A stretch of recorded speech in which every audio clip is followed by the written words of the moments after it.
अस्सलाम वालेकुम दोस्तों, जो मिस्त्री राज आप दिहाड़ी पे लगाते हैं वो 100% गलत वर्क ही करते हैं, क्योंकि उन्हें ये इल्म होता है हमने सुबह आना है या नहीं आना है ये कोई पता नहीं है। अगर आप यही काम ठेके में करवाते हैं, ठेकेदार को इस बात का इल्म होता है कि हमने ये वर्क मुकम्मल करना है और इसका क्लेम भी हमें ही मिलेगा, इसलिए वो तकरीबन 70 से 80% वर्क ठीक करता है। लेकिन जो दिहाड़ी पे आप मिस्त्री लगा लेते हैं उसे ये इल्म होता है कि हम आज ही आए हैं और सुबह हमारा कोई पता नहीं है। ये आपको मैं मिक्सर शावर के नीचे जो पी ट्रैप फिक्स करते हैं ये वो वाला पी ट्रैप है। एक टॉयलेट के अंदर हूँ मैं, इसका लेवल चेक करें। राइट साइड को पी ट्रैप ऊपर को होना था, ये लेफ़्ट साइड से पी ट्रैप ऊपर को है, ये लेवल भी गलत है। इस जगह पे पानी खड़ा रहेगा और अगर ज़्यादा कोई गंदगी वगैरह इसके अंदर गई तो ये ब्लॉक हो सकता है। और ये फ्लश का पी ट्रैप है, कमोड का पी ट्रैप है, इसका भी आप लेवल चेक कर लें। ये आगे वाली साइड से ऊपर है, राइट साइड से, और लेफ़्ट वाली साइड ये डाउन है।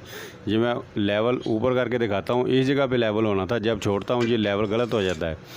और इसका जो पी ट्रैप का राइट और लेफ़्ट होता है ये भी टेढ़ा है, इसे भी सीधा होना चाहिए था, लेकिन उस मिस्त्री राज ने इसे प्रॉपर तरीके से फिक्स नहीं किया। Drainage system, P trap system पूरे घर का अगर आप सीखना चाहते हैं, उसका तरीक़ाकार आप सीखना चाहते हैं तो लिंक मैं डिस्क्रिप्शन में दे दूंगा, या आप चैनल का विज़िट करके P trap, PPRC pipe fitting कैसे फिक्स करते हैं पूरे घर की मुकम्मल डिटेल के साथ मैंने सिखाई हुई है। ये मिस्टेक आपको बताना ज़रूरी है, क्योंकि आप कंस्ट्रक्शन का वर्क न्यू करना चाहते हैं या कुछ लोग मुझसे प्लम्बर वर्क सीख रहे हैं, तो मैं उसको साथ साथ ये वीडियो भी देता रहता हूँ जो मिस्टेक होती हैं। अगर वीडियो अच्छी लगी तो लाइक ज़रूर कर देना, साथ चैनल को सब्सक्राइब कर लेना है। उसी मिस्त्री ने पी ट्रैप को फिक्स करने के साथ ही फ्लश को भी फिक्स कर दिया हुआ है और टॉयलेट को तैयार भी कर दिया हुआ है, सिर्फ चंद घंटों के अंदर। अब मिलते हैं नेक्स्ट वीडियो में। Thank you for watching. अल्लाह हाफिज़।